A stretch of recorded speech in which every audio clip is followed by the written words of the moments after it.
नमस्कार बंधुरा आमी सोमा चक्रवर्ती सोमाज फिडार चैनेले आपनादेर सबाइके जानाई अनेक अनेक शुभेच्छा और अनेक अनेक भालोबासा। आजकेर असाधारण एकटा रान्ना निये चले एसेछि। एई गरमे चिकेन खेते भालो तो लागे किन्तु ब्यापारटा हच्छे आमरा हेल्दी खाबार खाबो एबं एमन खाबार खाबो जाते शरीरटाও ঠান্ডা থাকে, বেশি রিচও হবে না। তো সেই ক্ষেত্রে আমাদের আজকের রান্না গন্ধরাজ চিকেন। গন্ধরাজ চিকেন আমরা বেশ অনেক দাম দিয়ে বাজার থেকে কিনে খাই।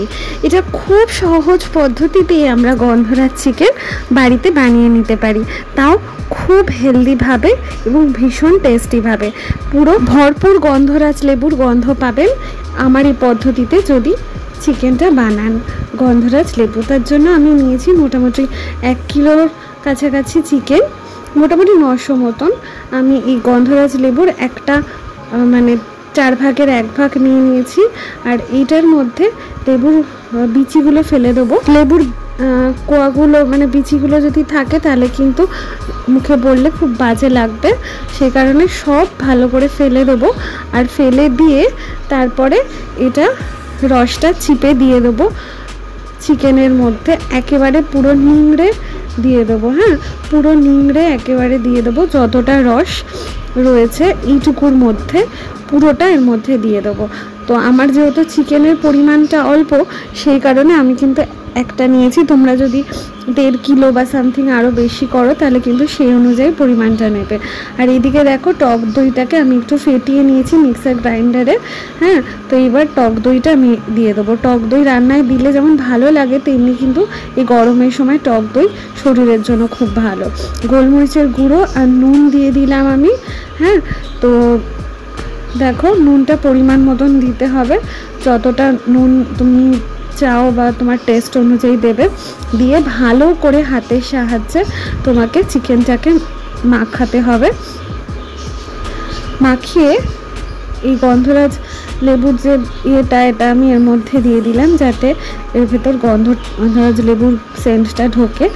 মোটামুটি 1 থেকে 2 ঘন্টা মতন আমি ম্যারিনেট করে রেখেছিলাম। আর এরপরে কড়াইয়ে বাটার দিলাম, গোটা গরম মশলা দিয়ে দিচ্ছি।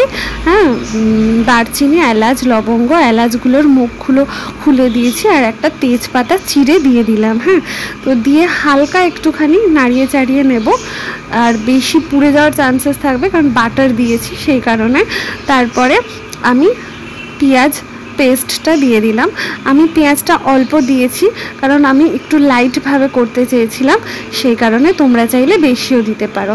একটু লাল লাল ভাজা হয়ে গেলে তারপরে আমি আদা রসুনের পেস্টটা দিয়ে দেবো। একটা আদা রসুনের পেস্টের হাফ দিয়েছি, বেশি কিন্তু দিইনি কারণ আমি একটু হেলদিভাবে রান্নাটা করতে চেয়েছিলাম। কারণ গন্ধরাজ লেবুর গন্ধটাও থাকবে আবার যাতে শরীরটাও ঠান্ডা থাকে।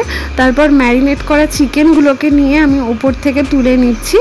ম্যারিনেট করা গ্রেভিটাকে আমি আলাদা করে রাখছি। আগে চিকেনটাকে একটু ভালো করে নাড়িয়ে নেব।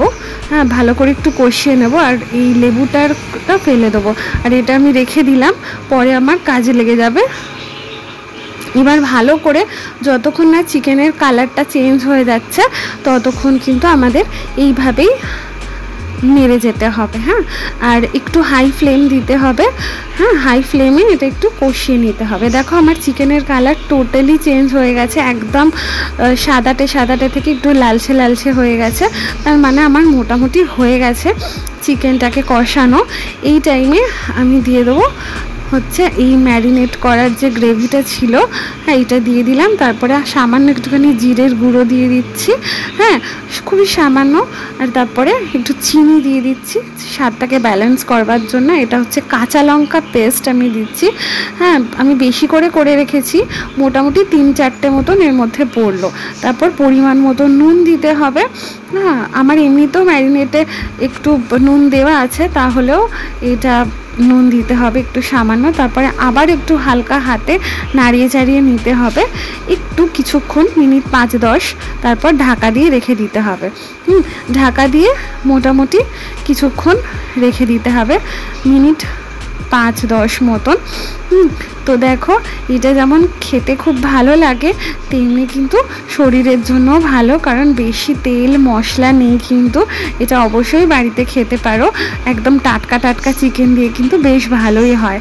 তো দেখো আমি ওঠালাম, ঢাকনাটা আমার দেখো কি দারুণ ফুটছে, দেখতেও বেশ সুন্দর হয়েছে না, খুব সুন্দর লাগছে।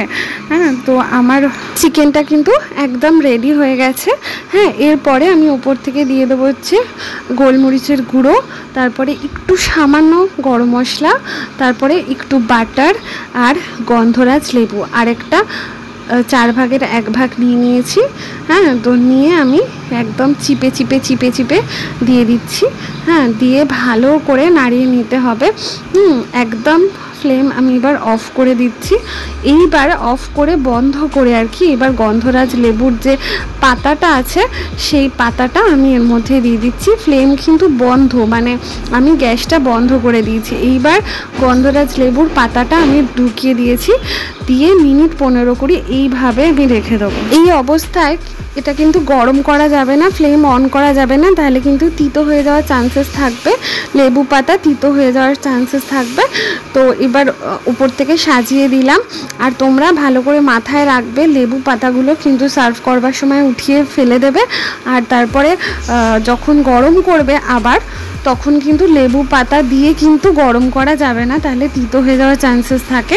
তো সেই কারণে লেবু পাতাটা স্মেলের জন্য আমি ব্যবহার করেছি। মিনিট 15 করে রাখলেই পুরো স্মেলটা চিকেনের মধ্যে ঢুকে যাবে।